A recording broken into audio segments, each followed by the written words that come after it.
morning, Rodney. Good morning, Rodney. We can hear you. You say good morning. Good morning.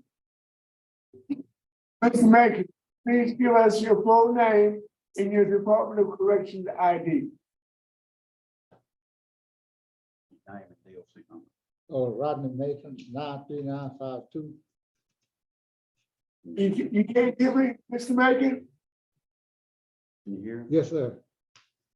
Okay.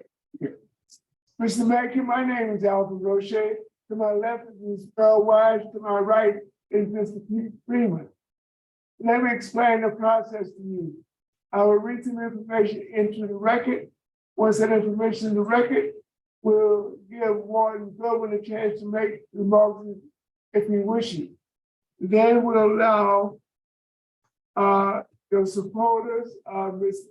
Van Sanders, a friend and minister, who would like to make a statement. Mr. Clarence Samuels, a friend, would like to make a statement. And your sister, Annie White, would like to make a statement, and she is going to make a statement via the telephone. In opposition, we have Ms. Patricia Waddle, the victim, who would like to make a statement.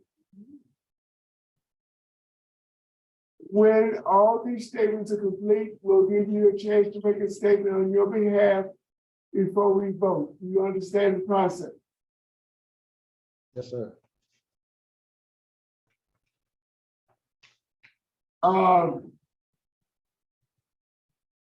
Mr. Macon, you're currently 60 years old and you're a first felony offender.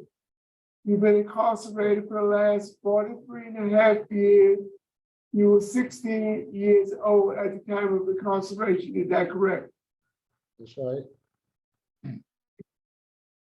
Your offense is aggravated rape, and you were sentenced on May 19th, 1980, and your sentence was life.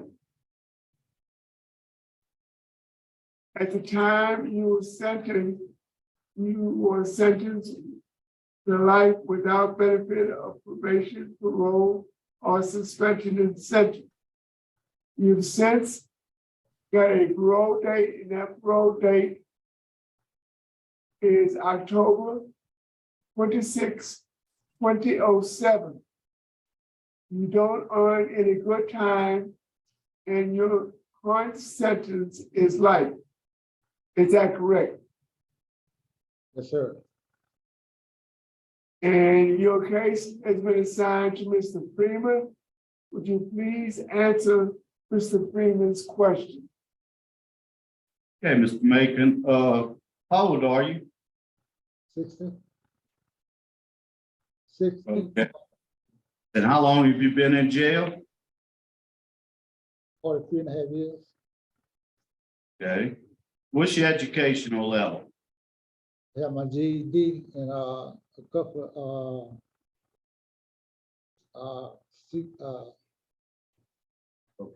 rotation. Okay. What kind of vocations did you get? Sir. What kind of vocations have you got? For welding and automotive. Back in 2020, you were denied because of a lack of a transitional plan. Do you have a rest plan now?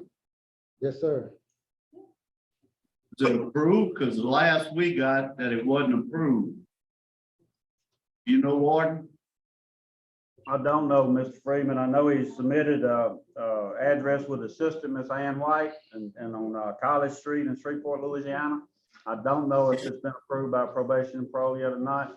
I can check while it's here and go in and see if we've got any notice from him. One good one. We do have the denial letter. It was denied, and basically PNP and not approved that effect. Okay. How old were you when you committed this crime? 16. Were you using any drugs at that time, alcohol? No, sir, never used drugs and never drank. Okay. I mean, what led you to do this crime? I mean, what triggered you? Oh, I was just, I was being so young, I didn't really know what I was doing. I mean, was,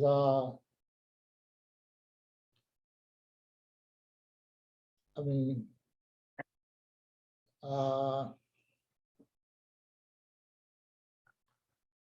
Do you Okay. admit this crime? yes, sir, Okay, so you do remember doing right. it, okay? How do you think the victim felt after you committed this crime? Well, I think the victim, I ain't really had no contact with the victim. No, he said, how do you think the victim felt? Oh. What kind of, Yeah, what kind of damage you think you done? she go first? Yeah, how do you think her emotional state was after the crime? Right. You think it was good, bad? I mean, he's asking you your opinion because you haven't had any contact with the individual, but he's asking you your opinion. I think she was feeling bad.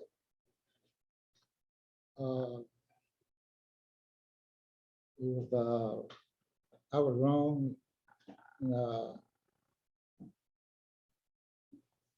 I think she was feeling bad. I knew she was feeling bad. I didn't, at that time, I didn't really know what I was doing. I mean, And you said you didn't know what you were doing. Was it because of your mental state? I mean, why you didn't know what you was doing? but I just, you had to feel bad. And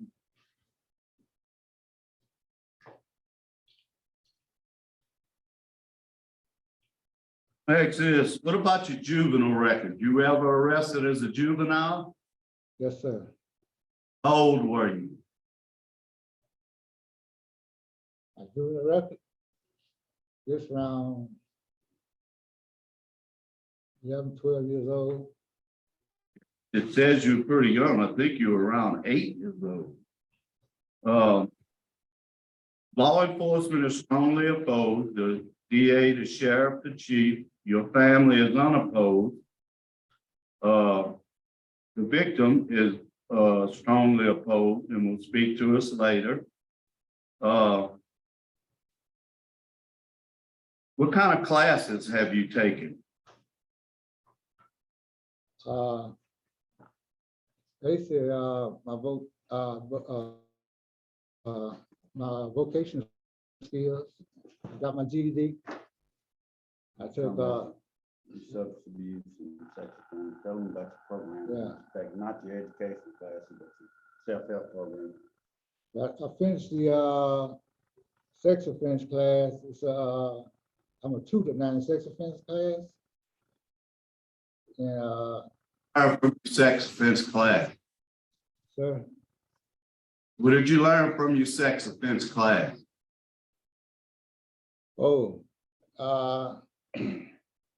I learned not to I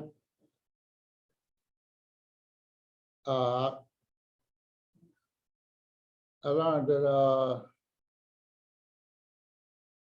I was wrong. It gave me all kind put me in a situation where I've been like I say, I wasn't thinking right. I wasn't thinking straight as a kid. And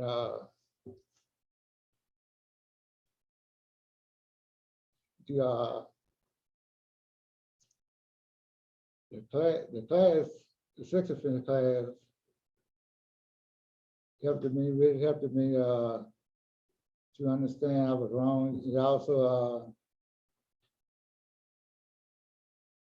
And I also, accept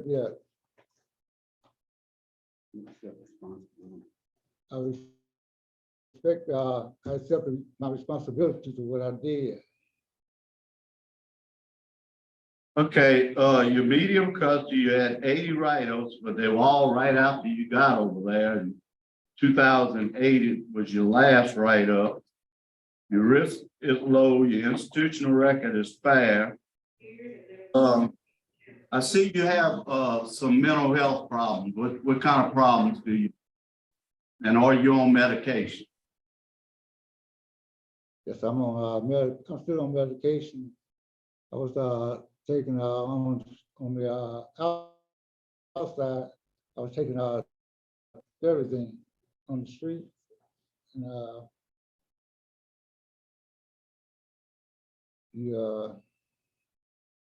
like I said, I finished the class. And because it really made me recognize my responsibility to accept the things that I changed, respect what I should. Rodney, he's asking you now about your medication that you're taking, and he wants to know about your mental health and what you do to maintain your mental health. And that's what he's asking about right now. On medication?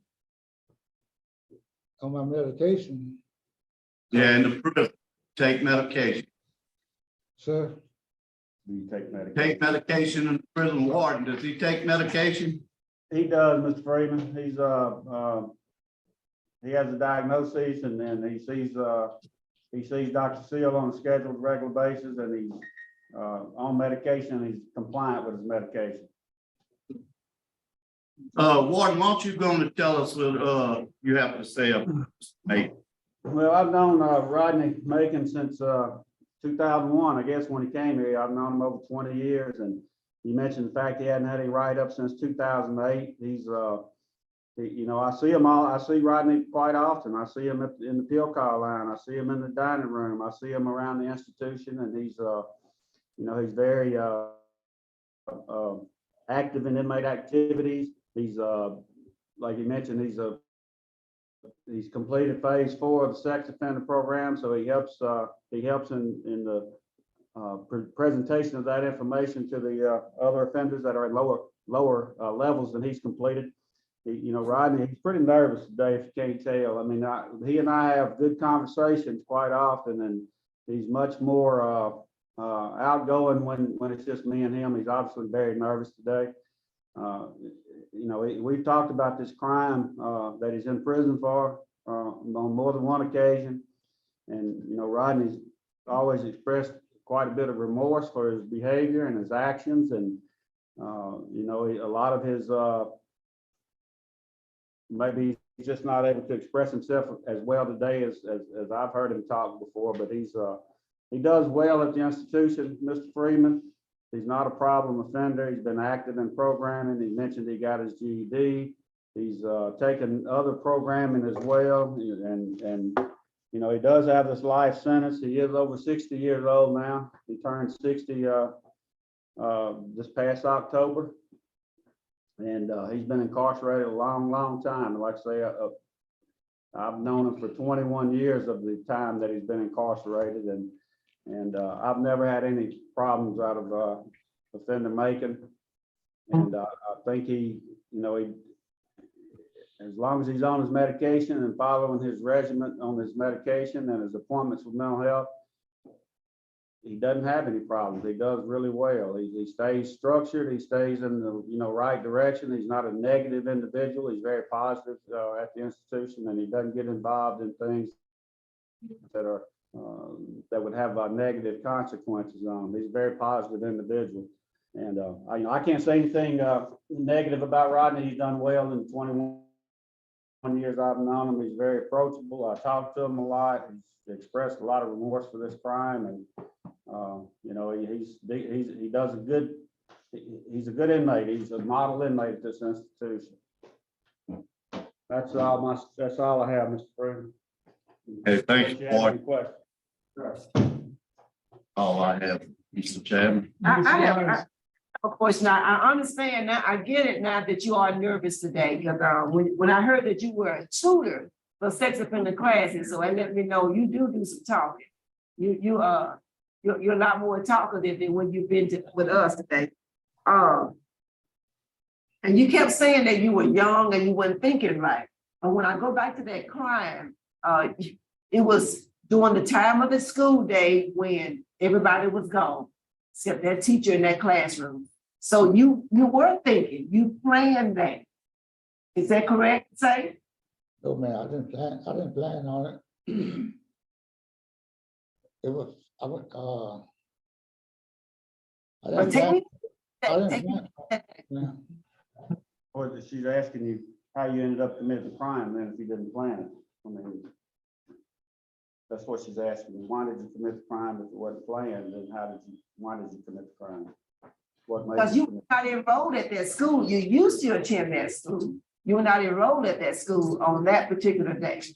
And it was between 3 and 4 in the afternoon when most of the school, everybody's gone. She was just in there doing her job, getting some things together. So you timed it perfectly when you ain't heard nobody there. That's why I'm asking you. And you say you weren't thinking right. So take me back to that day. What have you thought about it? In these 40 years you've been in jail, what have you come to the conclusion of?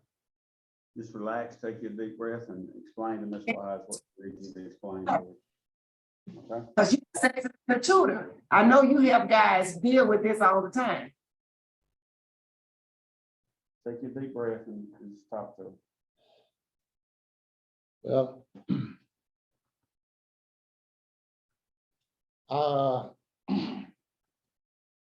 like I said, I didn't plan this. I didn't plan on going. I was in the school, going through the school parking lot, and it was a shortcut way through the store. To the store, I was going to pick up some items for my father. And I seen her in the classroom. I started walking through the classes. I didn't know she was there. I was just going through the classes, and she asked me, "Do I work here?" I told her no. She asked me, "Did I come here to clean up?" I said no.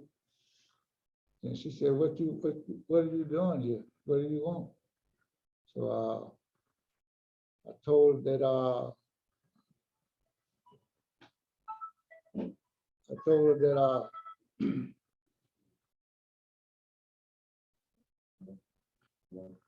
I told her that she was attractive. And so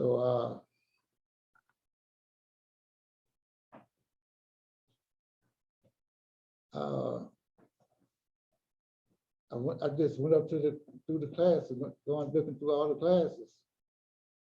You know, it wasn't some plan like I was going up to plan on raping that woman. So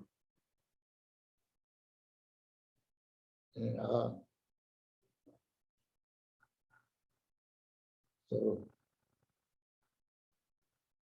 I just went in her room and she started walking toward the door, and I grabbed it. I mean, I don't know why. You know, there's no why. You know, did I plan this? I definitely didn't plan it. That's all. Okay, all right. Okay, thank you, sir. Thank you for answering my questions. Thank you. That's all I had, Tim. Mr. Macon. Mr. Macon, Yes, can you hear me? yes, sir. So you were going to the store to pick up some items for your dad, right? All right. Why did you have to walk through a school? It's a shortcut way from where we lived at to the store. It's going he just go through. Why did you have to walk through the building? You could have walked through the yard. Why were you inside? Why were you inside instead of cutting through the yard? Why did you go inside the building? Is what he's asking. It was just, we always went, my brothers and sisters, other people, they always just use a shortcut. We just, it's a short way to go. And Now, Mr. Macon, you were a student at that school at one time, right? yes, sir. Why were you not in school at that time? Oh, I had moved on to another school. I was at this school for about 2 or 3 years. Yeah, what was the reason why you left that school? Oh, did you get expelled? No, sir. I graduated from that school, like from Elementary school? I So you graduated- back? Okay, so you had passed that level and you were at another school. yes, sir. So if you didn't plan it, why did you physically attack Miss White? Why did you, and I'm quoting from the police report, you beat, choked, hit, you bit her, and you slammed her to the ceramic tile floor and hit her head, grabbed her hair, and smashed her head to the floor multiple times. Why would you do that if you didn't plan to harm her when you went in? Excuse me. I went, like I said, I went to the school, through the school, and I didn't plan no one being in the building. I didn't know nobody was in the building. So like I said, it was a shortcut way to the store. I had no plans on going in the building and raping that woman. He's asking about the violence that the victim suffered through the violence, about, what he's reading from the police report. He's asking you, if you didn't plan all that, if you didn't plan to do it, why did you end up being so violent with the victim? That's what he's asking you. Well, like I say, the victim, when I opened up her door and she was in there putting together a doll or something. And I really can't remember doing Sir, you don't get that violent with the individual unless you had some kind of premeditated reason for being in that school. Sure. Can you explain your actions of the violence against the victim? That's what he's wanting you to explain, Rodney. If you can't explain it, then tell him you can't explain it, but he's asking you specific questions, and you need to answer the question if you can.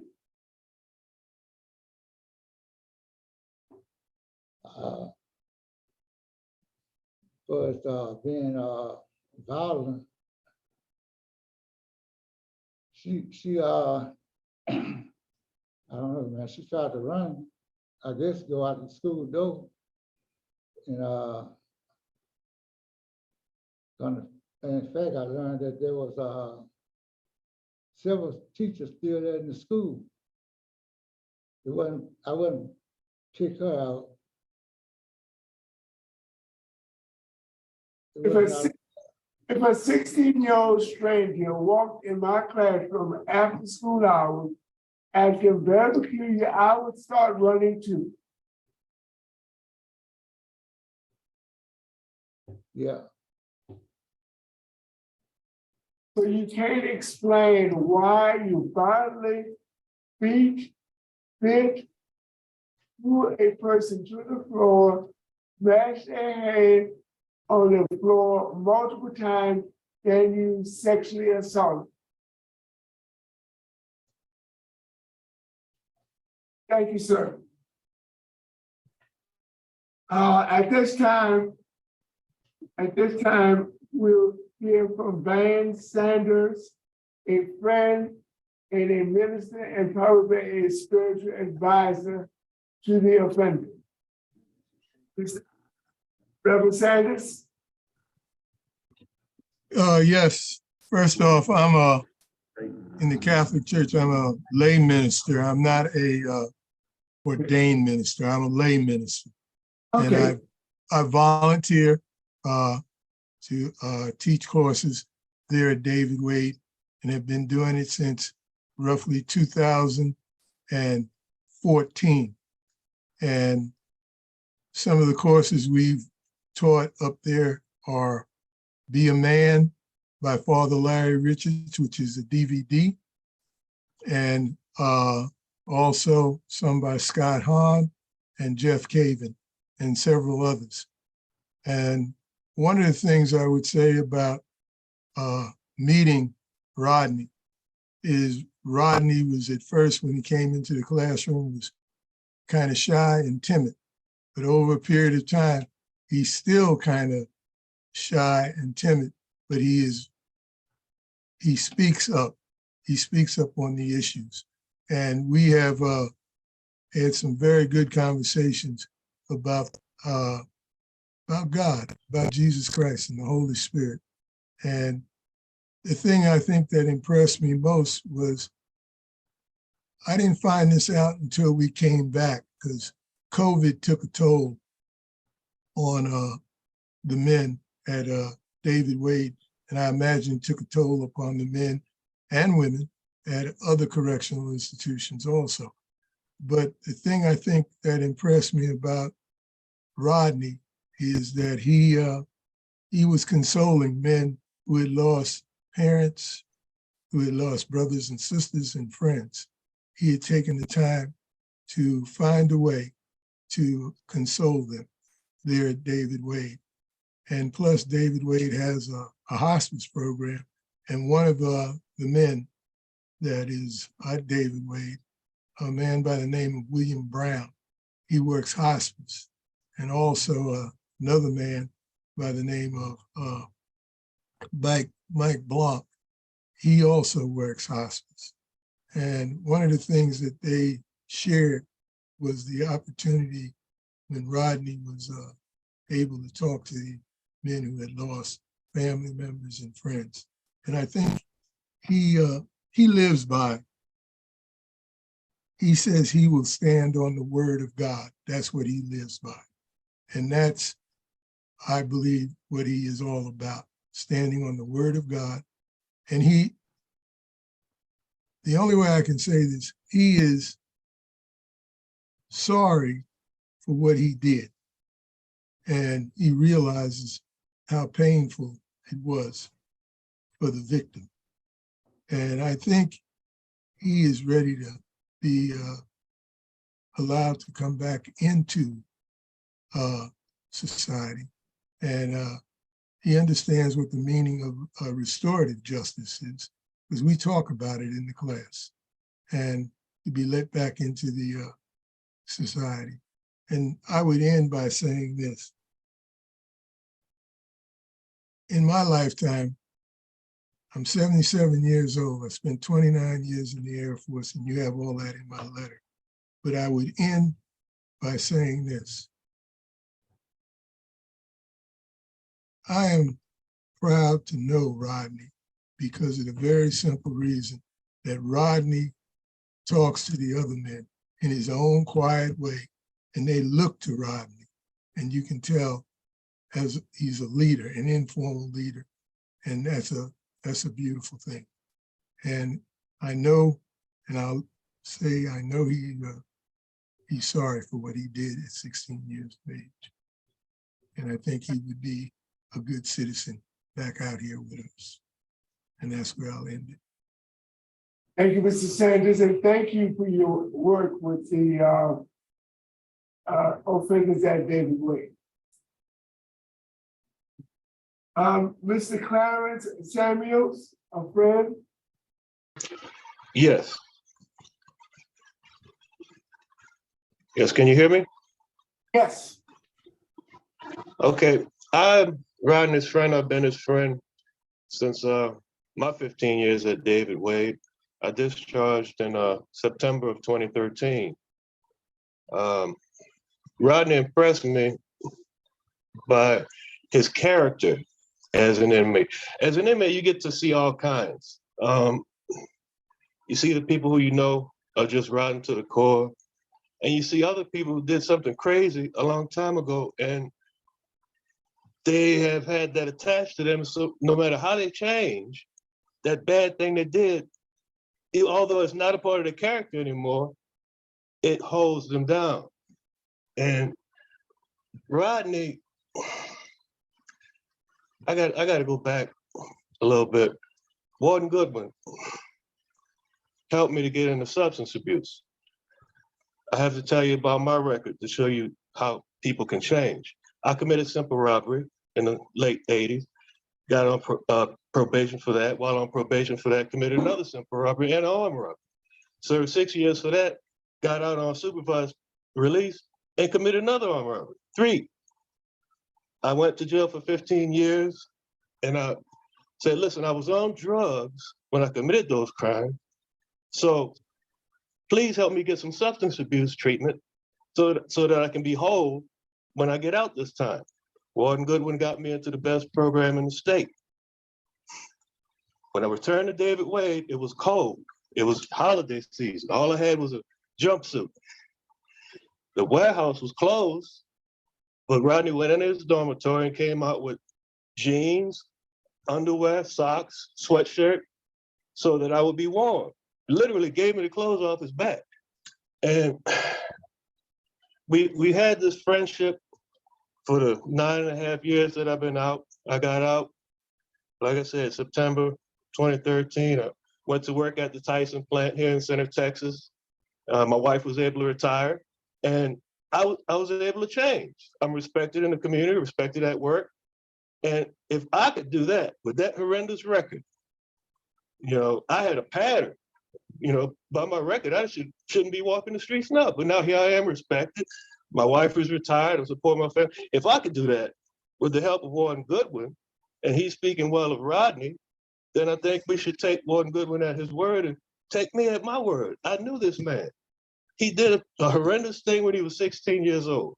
He acted on impulse. Samuel, but- wrap it up. Wrap it up, Mr. Samuels. Wrap it up. All right, the man he's changed. He's not that person who did that bad thing.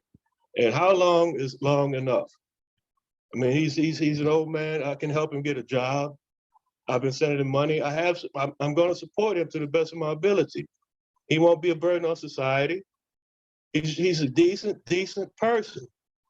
And he deserves to be seen for the person he is now.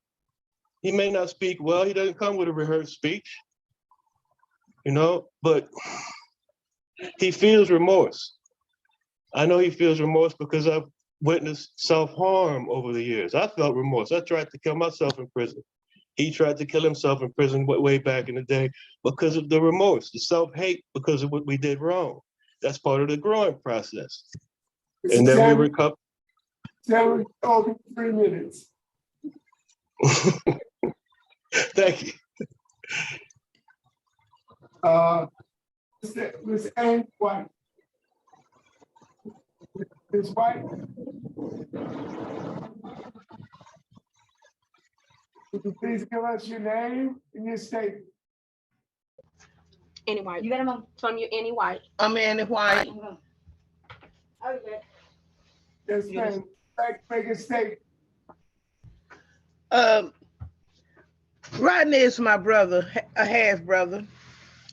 I've been trying to get him out of jail since it started when he was in Angola. We were able to get him out of Angola and get him to David Wade, and for a while Fort Wade, until it closed. And he's able to stay here with me. I have a large house, and he's more than welcome here. I've been trying to get him out of jail for God, unknown years. And I would just like him home because I feel like 40 years he's been there almost. How long should he pay for a crime that he did when he was a young man? That's all I really got to say. I would just like him home. Are you the one that live on West College Street? Yes, I am. Okay, that residence has been denied. I don't know. What? Yeah, that residence plan has been denied. We don't have a reason. Well, Miss Jennifer, she Yes, said ma'am. when I talked to her, she said she had been trying to reach me and hadn't been able to reach me. So she had Rodney to call me, and I called her, and she said, well, I had problems reaching you, and since I wasn't able to reach you, I denied it. I Yes, said, I ma'am. don't know why, because I talked to another probation officer. He came here and I talked to him, and she said, oh, he's not the one that handled the case. He was just doing a probation thing. But when I talked to her, she said, well, you've done all you can do. You have to, Rodney have to do the rest. And she didn't say what the rest was, but when I talked to Rodney, he said, yeah, I know what I have to do. I have to file again for residency. He is welcome here, and I'm sorry that I wasn't able to talk to Miss Jennifer before then. But Jennifer has the correct phone number now? She has the correct phone number and she has the correct address. Very good, very good. All right, that's what I want to know. Thank you. Thank you, Ms. White. So that's Now, thank you. Well, now we'll hear from Ms. Patricia Wido, the victim. Ms. Wido, would you please open your mic, give us your name and your statement. I am Patricia Waddle. My name was Patricia Welch back during the attack. I was a young mother, two-year-old child at home. Just started my teaching career, graduated from college, was excited, assigned a third grade classroom. And did I survive? Yes, I survived. I finished my career. I did 43 years in the field of education, taught children with disabilities, children from poverty, was involved with Head Start. But not a day goes by that I don't feel the trauma and the scars that I suffered that day. When I got home that evening, I'm sorry, I thought I could do this without tearing up, but I'm trying. When I got home that evening, my 2-year-old child, I held him because I thought I was going to die. I knew I was going to die. And the only thing I could think of was my child. I had to go home to my baby because he had a disability and he needed a mother. And he looked at my face that was all swollen and he just said, "Mommy, are you okay?" And I said, "Yes, I'm okay." But he chose to go to that school. My classroom was on the 3rd floor, 2nd or 3rd floor. I don't remember. It was not on the ground floor. So if he was making a shortcut through the building, why did he go upstairs? I was teaching 3rd graders who didn't have much. And I was putting in a playhouse so they could have a place to pretend. And he came in, and at first I thought he was a cleaner because they used a lot of young teenagers to clean the classrooms. And the minute I found out that he wasn't, I tried everything I could to get out of that classroom. I got to the door. So many times I reached for the doorknob and he would yank me back. Even through my entire career, I could never have my door closed because and the principal for 43 years would come by and close my door and I would open it. because I couldn't understand why I was so fearful of being stuck in a classroom with a closed door. But now I know why. It's because I wanted so badly to get out, to escape, to survive, to live. This was done in an elementary school in the middle of the day, a violent crime. We have to stop that. It's getting too much. Too much violence are in schools. Schools are safe haven. He made the choice to enter that school. He made the choice of going up to the 2 or 3 flights of stairs. He made the choice of entering my classroom. He made the choice of attacking me, beating me, raping me, almost killing me. Those were his choices. And I just can't fathom being released back out where he can make that choice again and maybe have more victims or even a child. So thank you for this opportunity. That's all I have to say is I have suffered. I survived, but I've suffered. Thank you. Ms. Warden.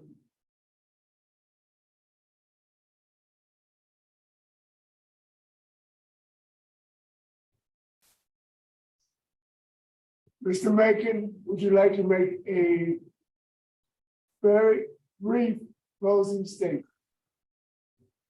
Yes, sir. We know that kids have committed all kinds of crimes out on the street, in the free world. And like I said, I'm very sorry for what I did. Very sorry. Not, it's something I had to live with for the rest of my life. Remorse. And now I understand how the victim felt. But 40 years in prison, that I don't understand. Saying, I want she wished that I'd die in prison. And I don't want to die in prison. And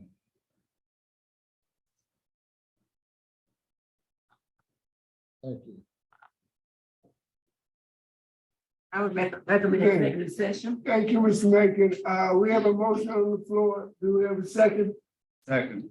We have a motion and a second that we go into executive session to discuss confidential matters. Would you please call a roll? Yes. Yes. Yes. We're going into executive session at 12 o'clock. We will return in a few minutes.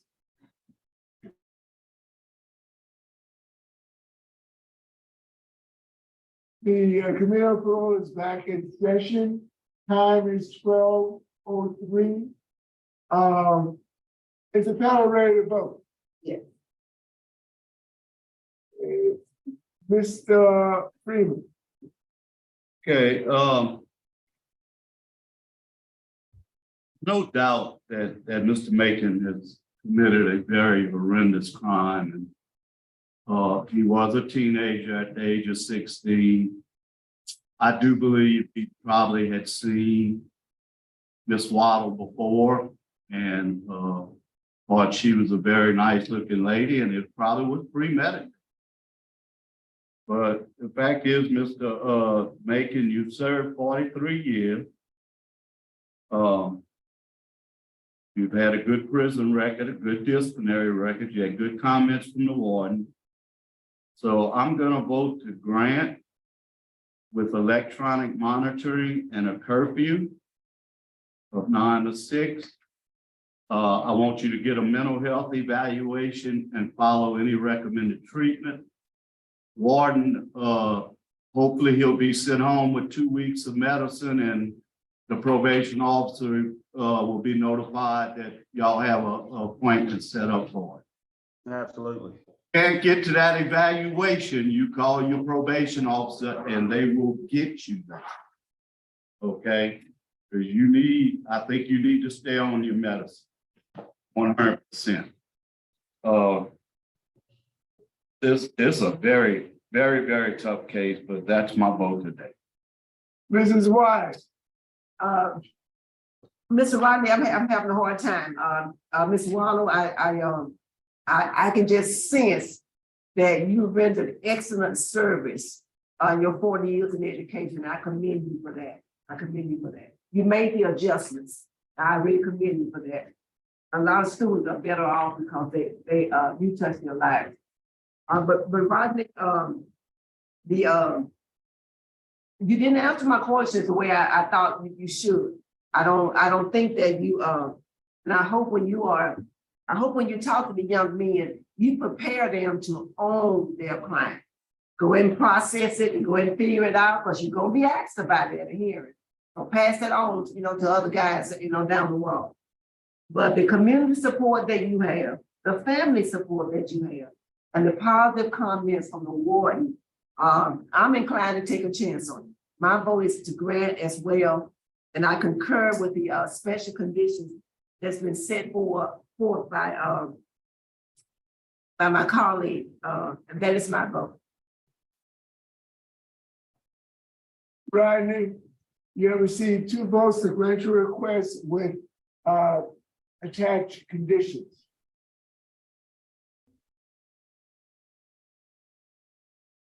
Rodney, you interviewed with very poor. You did not answer our questions.